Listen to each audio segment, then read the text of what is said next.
Welcome to Corner Your Market. Today I have a very special guest, Jason Jenkins. He's a sales expert. He's trained over 10,000 people in sales, sales professionals.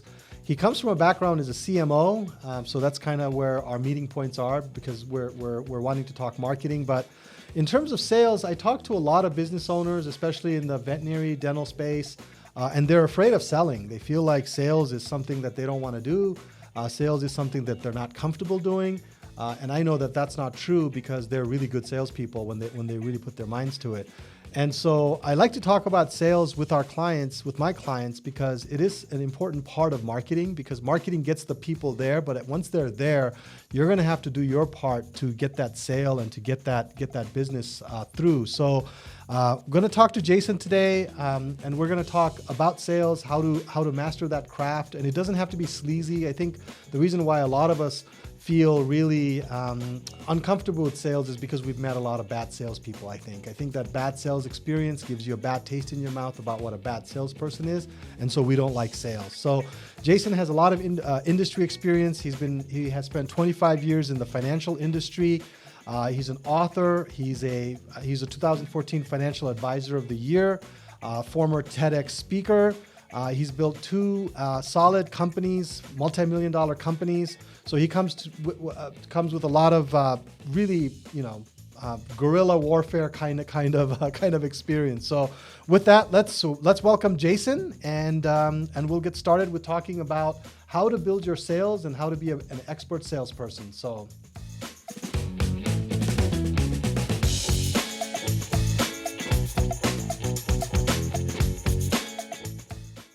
Welcome to the latest episode of Corner Your Market. I'm your host, Sailes Kimide. In this podcast, I talk about all things digital marketing, from website design and development to SEO and PPC, as well as paid media marketing and email marketing, as well as social and anything in between.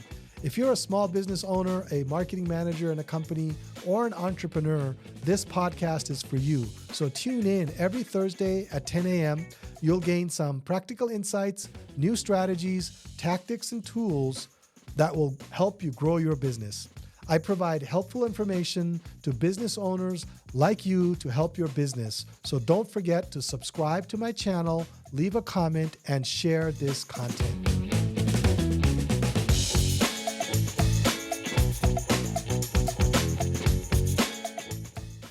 Thanks for being here, Jason. Oh, thanks so much for having me. I'm really excited. Yeah.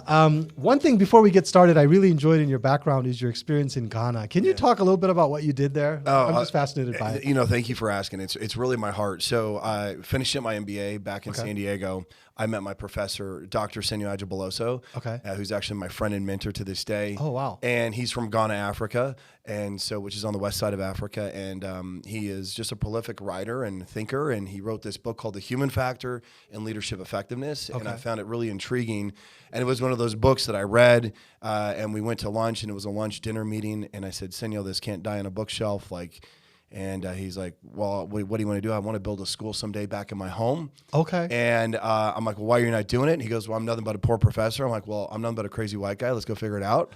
And so it started with this simple idea. And so we rented a home and put about 15 kids in preschool. And today we have K through 12. Oh, wow. In a small fishing village that we're really proud of. So it's called the Human Factor Leadership Academy. I'm going to have to check that out. I'll drop those notes in the thank you. Notes. But I love that human dimension because I know we talk about sales and marketing, but we don't talk about the human dimension and how we're having an impact maybe outside of our careers. So thank you for asking. So that's really cool. Appreciate it. So tell me, Jason, what are some of the main things that you see with small business owners? What is the hesitation on sales? Because I feel like there's a hesitation on sales, don't you think? 100%. And I love the way that you opened up the show because it is the thing that we all hate, right? Is when we encounter somebody that's, you said sleazy or dishonest, whatever it might be.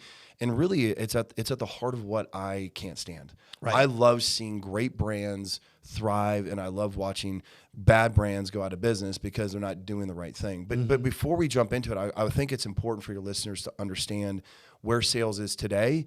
So we have to look at history. Right. So we're living in, and we all know and understand this, we're living in such a unique time. And when you think about, since we as humans have been on the planet, we've never had access to more information than we have today. Yeah. So when you go back, the very first record of a business transaction is about 7,000 plus years old. Is it really? Yeah, the Mesopotamian society Okay. was the first to record the first business transaction, which is like on a clay template. It was like, Okay. hey, you bought like 2 cows, a chicken, and a bird, and like, here you go. It's like kind of a Barter crack- system, right? Yeah, but just like literally from there.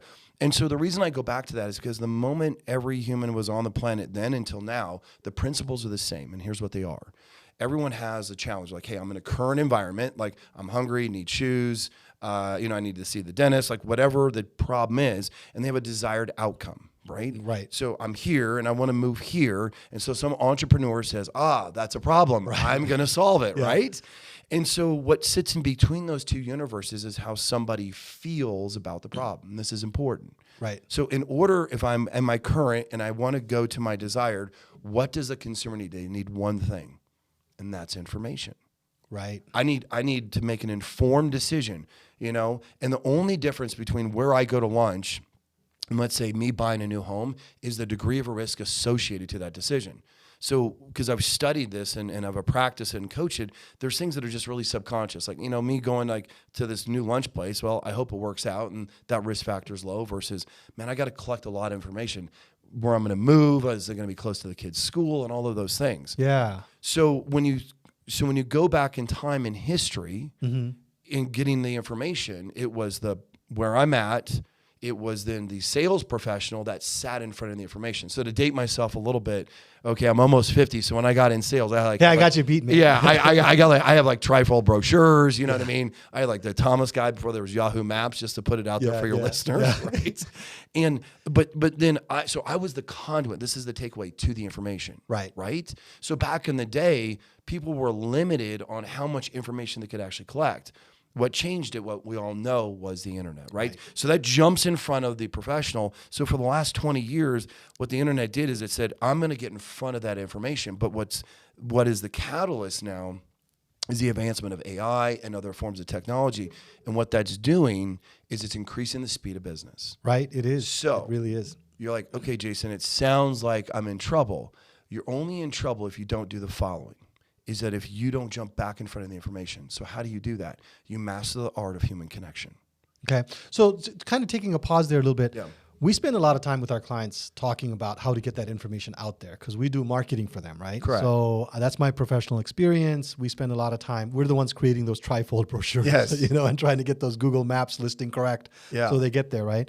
But how does like a business owner that is maybe a professional practice, let's say a law practice or like a dental practice or a veterinary practice or something like that, how do they get that human connection going? Because there's a very limited amount of time that they actually interact with that person face to face. Yeah, I love to say, would you like to know how to separate yourself from your competition in 90 seconds? Yeah, let's hear it. Yeah, that's what we're going to talk about Okay. here. So anytime, every person you just mentioned, from an attorney to veterinarian and so on, there's only 2 questions that the prospect wants to know. Who are you and why you? And it's in that order. Right. Okay. Who are you and why you? Yes. And the who are you is not your resume. The who are you is why do you love what you do? Like, meaning you have to be able to communicate different to stand out. And the way that we go about doing that, and what I love coaching around, is something called your connection story. Okay. It's putting it into business context as to, let me share with you how I got to where I'm at. And when unpacking that story in 90 seconds or less, the person feels, and this is So important. not a resume, but more like kind of like how we talked about your experience in Ghana. That kind of probably shaped you a little bit, right? 100%. You're telling your story. So there's a right way to structure your story in a business context where most people get this wrong. Because when you say, hey, like when you're going over my resume, like, okay, great, there's some credibility to it. But to the listeners, they're like, okay, well, congratulations, Jason, for working hard. Right. But I really hope you bring me value on this podcast, correct? Exactly. It's the same thing anytime someone is meeting you because they have so many different options. So how do you stop? You stop by telling your connection story where it's just baked in a true, authentic path. So maybe a story about when you said your story about how you got here. So maybe your passion behind the work that you do. So the structure that I coach to is there's 3 worlds to it. There's the past, there's a moment, then there's a mission. Okay. And so I might say, my story begins, in 2010 when I started my veterinarian business, and I was real excited about it, and I spent years just really helping serve the community. But it wasn't until August of 2014. Right. When this particular family walked in the door, and in fact, it was just, I'm making something up in real time. It's this elderly woman called Susan. And she lost her husband, and this dog was everything to her. And I was able to help rescue the dog and save the dog. Yeah. And I'll never forget the impact that had on, this woman. And when she left, I was like, I always knew when I was in college I wanted to do this. But then when she left, I knew, like, man, this is what I'm supposed to do. So the reason I share with you my story is this is what brings me here. And at Jenkins Veterinarian, this is why we're so passionate about what we do. See, that's funny you say that, because when I talk to a lot of the business owners I work with, on the side, they'll tell me stories like that. You know what I mean? They'll tell me stories like, oh, we had this great patient, we had this come through, this is what happened, or this attorney will say, we saved this estate planning situation for this. But when I ask them to maybe put that into words and try to put that into a story or a blog post or some kind of a newsletter, there's a little bit of a hesitancy to do that. I don't know why. I'm still trying to figure that out. Literally, that's something that have mastered over the last decade and taught, because it is the most powerful tool. That's why I call it your connection story. Okay. When you say it the right way and you structure it, there's nothing that can stand in the way, because you've got to remember there's two questions. Is then who are you? And you check that box. And I relate it to trust. So at the end of the day, dentistry, veterinarian, marketing, we make decisions based on trust, correct? Right. Absolutely. And trust has two pieces to that. It has connection and it has credibility. Connection is first. Connection is about who is this person. Right. And so when you begin to lay that out and the person begins to connect with you, this is what happens. They begin to like you. And when I begin to like you, I begin to trust you. Yeah. Now I'm open to, all right, you seem like you care about people. Now the second question is, now why you? Right? That's interesting. And that is the process. And what beautifully distills it down is it gives a roadmap to branding, a roadmap to communication, and then a roadmap to human connection, which that is the right way to go about the sales process. That's a really, because I think I psychologically do that because I'm a very connecting type person. One of my pet peeves on a website What's that? is when I go to a website, I know it's a smaller business. It's not a corporate business. Okay. This might not apply to like a corporate business, like a Best Buy or like like I'm trying to buy a laptop from my father-in-law right now. So it doesn't apply to that. But what it does apply to, like if I'm trying to hire a roofer, if I'm trying to hire, like say, go to a dentist or find an attorney, I want to see a bio on their page.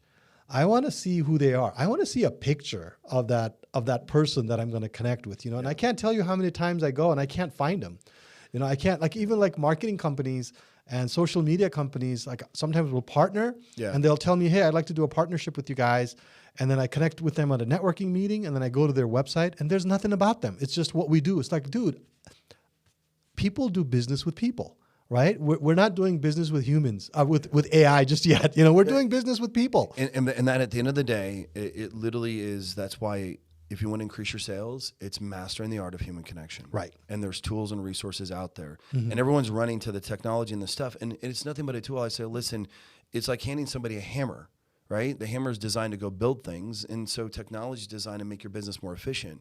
But at the end of the day, all roads will lead to a human making some form of a decision. Yeah. And so if you commoditize yourself in the way that you talk, in the way that you connect, then I'm like, well, then there's nothing unique. Yeah. There's nothing unique about you. Yeah. So how do you make yourself, if you're a veterinarian or attorney, one of one? Because of you. Exactly. And there's really those three pieces. So you have those two questions, but every business has to go through the process, meaning you make a promise to the world. That promise then leads to a process. So then people want to know then, okay, that's a great proclamation to the world. Well, then you want the brain to simply say, well, then how do you do that? Right. Well, that's found in my process. And then the third piece is the solution. That is your products or services. And what typically happens is people kind of get decent with the promise, right? You're a marketing guy. And I'm like, oh, that sounds interesting. I want to learn more. And they jump over process and they jump right to like this bullet point of all their features. I'm like, well, I could have found that on your phone. Yeah. I could find that on the computer, right? Yeah. And they miss what makes them unique is their process. So what are so for my audience, like what is your main insight for maybe what makes a great salesperson? Like what makes a great, like think of a practice owner or somebody like that. What would make them go that extra mile or do something different that would set them apart? So great sales professionals, they understand a couple different things. One, and first and foremost, is they understand the power of no. Power of what? The power of no. Meaning No. they know and understand that they can't help everybody. Right. And so your yes has no power unless you can say no. Okay. Your yes has no power unless I can go through a process to determine, like, can I help you or not? So many, sales professionals or entrepreneurs, like, there's a sense of like, oh, I can kind of help everybody. And the reality is, no, you can't. You can't. And where there's a sense of that there, that loses authenticity. So the first thing is you have to be true and honest to your products and services and the people you serve on this planet. That's an interesting, I have a personal experience with a dentist on that. When I moved to a new city, I'm not going to give too much of my health issues away, but I have some pretty interesting teeth issues, Okay.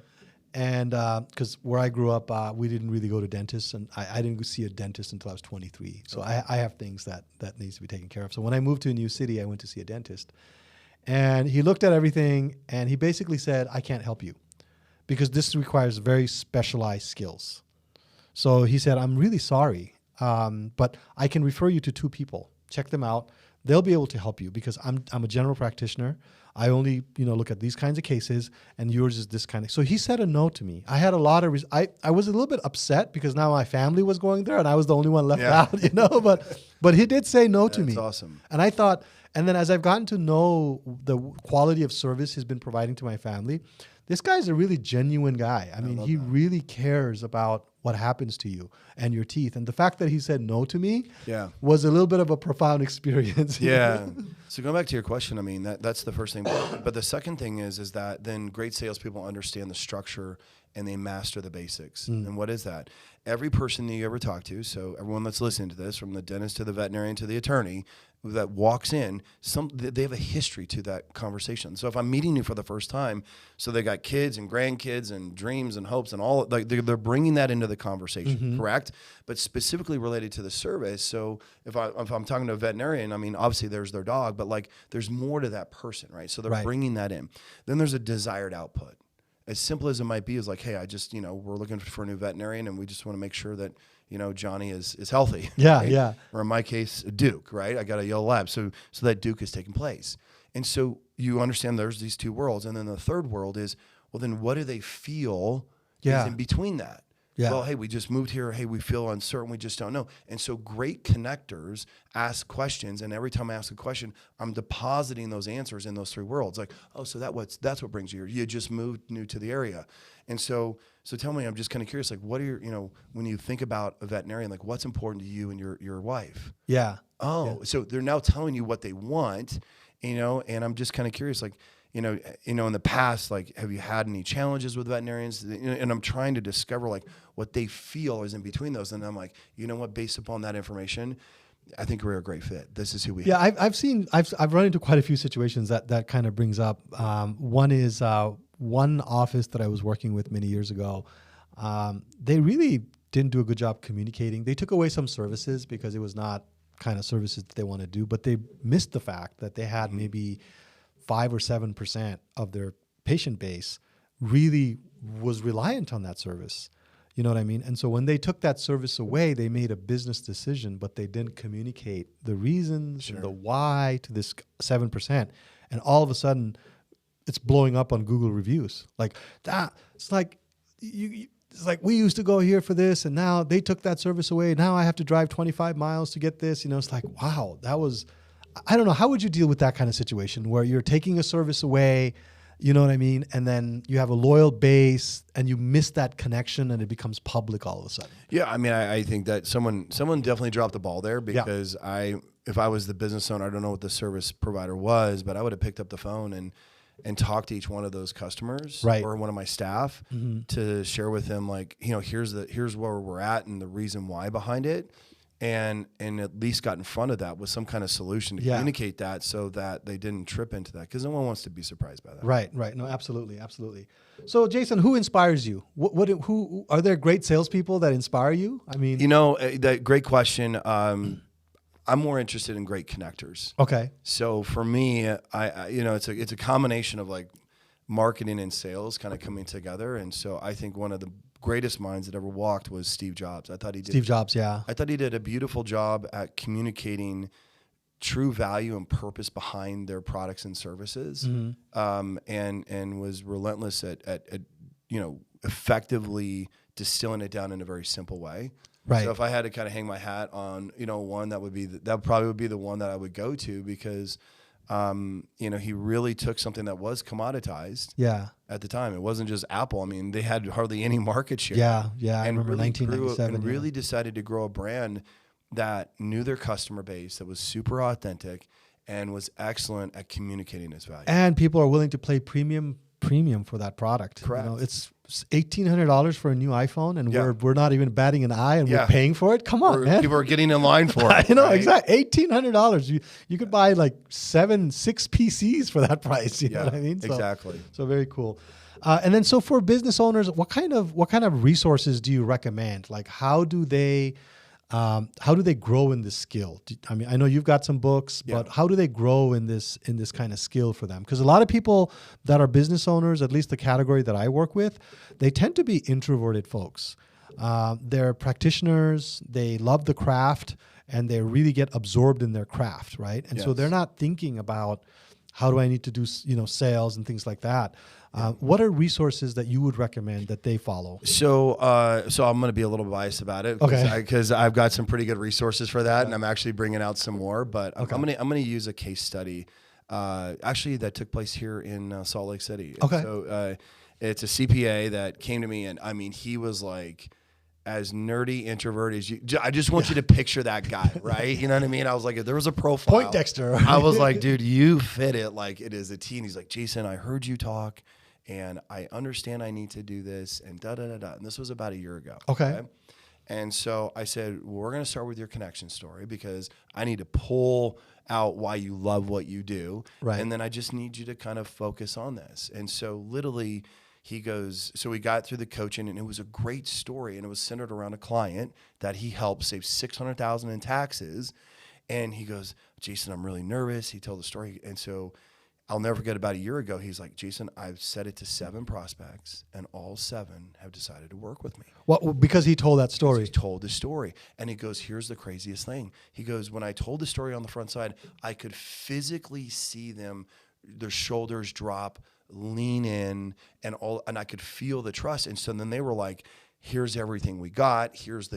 Then all I did is you remember the 3 worlds, where they're at, where they want to go, and how they feel. And he goes, I just asked questions around that, and they thought I was so in tune. He's like, it was the easiest. Was that something you taught them, or he just? I taught him. Oh, you taught him. These are the things that I taught. And he goes, if somebody would have told me this in college, he's like 45 years old. He goes, who knows where my practice would be? Right. No kidding. Right. Because nobody teaches us the fundamentals and the basics, but in a way that I believe is most important is about the human connection. Yeah. And so the reason sales it feels the way that we all hate is because people are not approaching it the right way. Yeah. And remember, it's who are you, then why you. Right. And we just get it completely wrong on that whole process. Yeah, I had introverted people. I love them, but so I had a tax issue this year, and I had to go back to previous taxes, right? Okay. I had switched CPA a few years ago, so I had to go back to a previous CPA, right? Because I couldn't find this particular document. And so I traced it back, and I said, hey, Mr. CPA from 2017 or 18 or whatever year it was, I said, I can't find this document. I know you sent it to me because I wouldn't have been able to finish the taxes without that document, but can you resend it to me, please? Right? And you know what he did? He sent me a $30 invoice. No. And he said, after you pay this invoice, I'll get this document for you.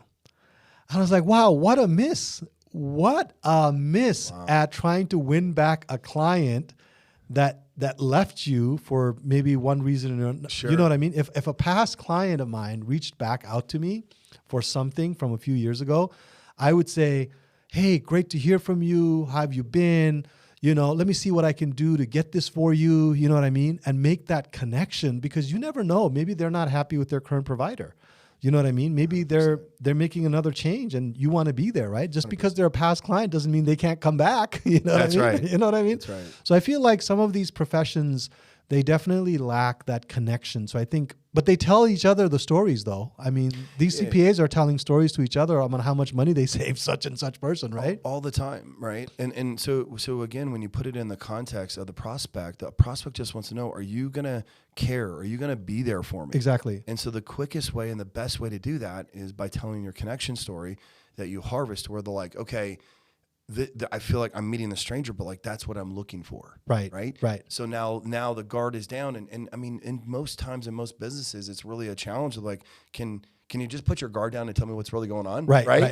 You know, because like there's been studies that have happened, like we are at an all-time low in trust in this country. Yeah. So there's really, I like to say, is there's like a trust recession taking place. So when you study interpersonal trust across the board, it's down. Right. And we trust technology more than we do humans. We do. And just to end that story, I never paid that $30 invoice. I actually spent 2 hours going through my archive, and I found it. I was like, oh, thank goodness. I was like, I did not want to interact with that dude at all. So. But again, that's just somebody that's not truly seeing the bigger picture to what kind of brand are they really building? Right. What are you telling the community? When that takes place. How about, so I speak at veterinary conferences. And so a couple of years ago, I was speaking at a veterinary conference, and I had some kind of letting your guard down kind of moment where I ran into some veterinarians at the break room because the speakers had their own room and things like that. And there were some veterinarians speaking there as well. So I just struck up a conversation with some of them, and just to kind of because they're my audience, right? I want to know who they are. Yeah. I learned something interesting. You said that, you build that connection. It seems almost like, at least that segment, they're too caring. They care so much for that animal. They have a hard time communicating that to the pet owner. You know what I mean? Do you run into situations where people are a little bit too caring or too involved or too emotionally invested? Is that a good thing or a bad thing? No, I think it's a great thing. I think the biggest challenge, and again, it's why you have a service, that's why I have a service, is like people just don't know how to take that heart, put it in a structure in 90 seconds or less where someone's like blown away. Right. So there's structure to great stories. There's ways to harvest that out to where when somebody tells it so effectively, literally in 90 seconds or less, they're like, right. Oh my gosh, like, okay, I wasn't anticipating that, because their experience of walking into a vet or a financial advisor or a CPA or an attorney, they've all had some level of experience with that, right? Right. And so like, okay, here we go, fill out too much paperwork and all, you know what I mean? Yeah. And so on. And like, okay, I finally got to the service provider, and okay, what brings you in and where's your stuff and da-da-da, versus what if you only took 90 seconds? 90 seconds. Said, hey, before we get started here today, I'd love to share with you what brings me here today and why I love what I do. Is that okay with you? Okay. Yeah, that's a good strategy. And then you walk right in, and by the time they're done, they're like, wow, thank you. And so the reason I share with you my story is, as I felt it was important because we're meeting for the first time. Yeah. You know who's sitting across from you. Yeah. And really what brings me here. Yeah. So I want to say thank you. Oh, you're welcome. You're welcome. Yeah. And what happens is then the entire mood changes. Yeah.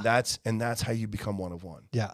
Well, one thing you said about letting your guard down, I'm from Nepal, so South Asia. So when I do business with other South Asian people, you go through the rigmarole of the presentation and everything like that, and then invariably they'll pull you aside and they'll say, you're from the same community. Let's just be honest, So we let our guards down. What they're really asking for is a discount, but still, I was going to say they're asking you for the brother discount. On the brother discount, right? which is fine. I always bake that in anyway, just for those that are listening. Sure.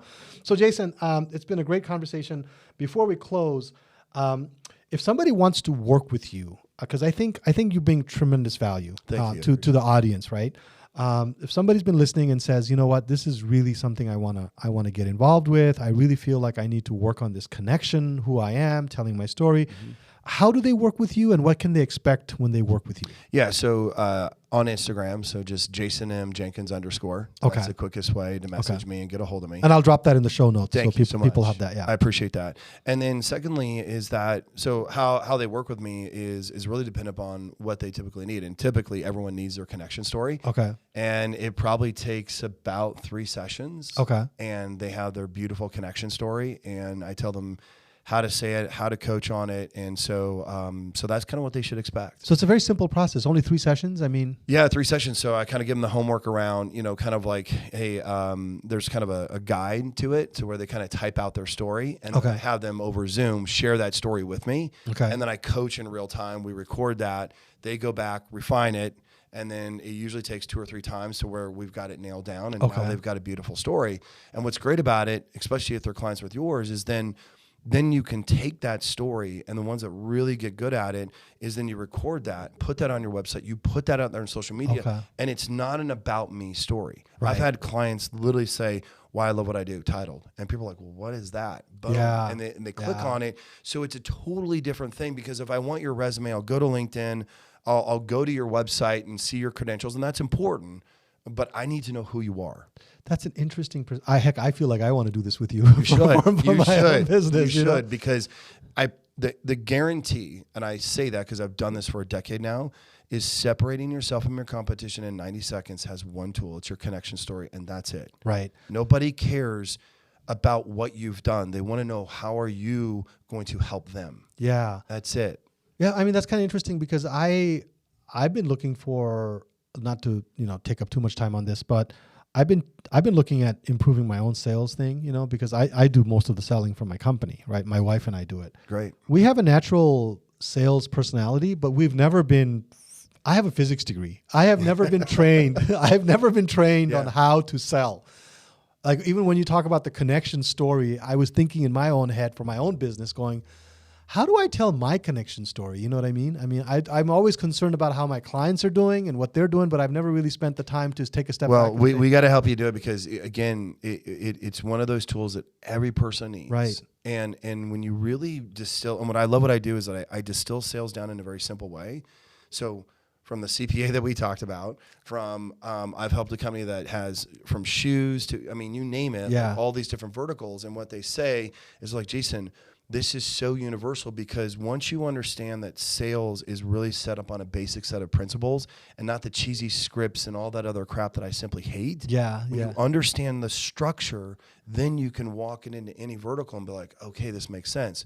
Because I want to repeat myself for a reason, is that sales is change, which is never easy. Right? And that in order to do that, 2 questions. Who are you and why you? And it's in that order. And when you unpack it that way, you're like, this is actually a lot of fun. This is a lot easier.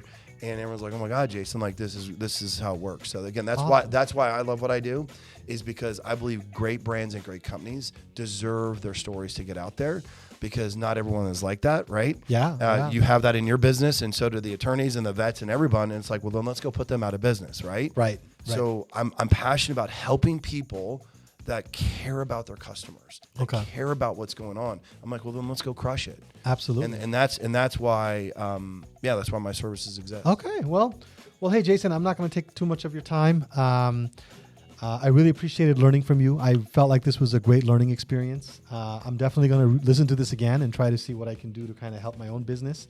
But with that, I want to thank you for joining me on this episode, and hopefully our paths cross again, my friend. Yeah, thank you so much for having me on here. I really appreciate the conversation. Have a good one. Thank you.